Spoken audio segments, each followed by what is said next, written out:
The thing with Adobe is that these folks didn't have trees. And they figured out a way to build with basically dirt, or a combination of dirt and hay. And maintenance is part of the deal, because it's not durable in the manner of, say, concrete or wood. There's Adobe troweled on the surface, and then it's whitewashed usually. The whitewash helps seal the Adobe. This is building that requires care to persist. And so old Adobes have been looked after. That's why they're still there. I actually think that care is part of making.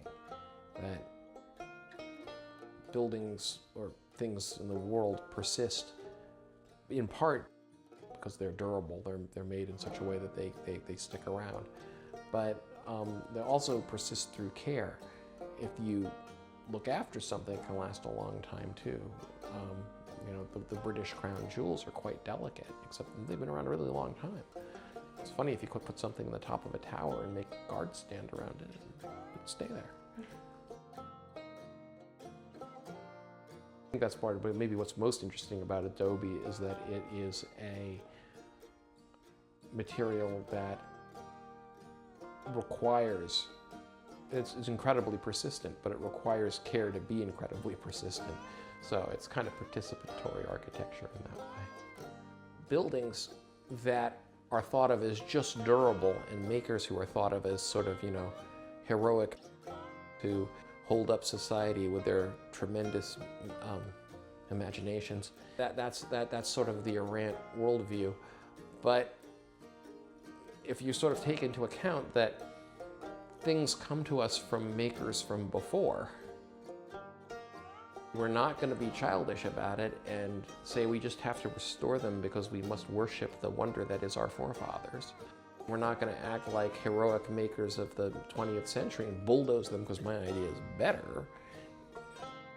But actually what you do is you take care of them.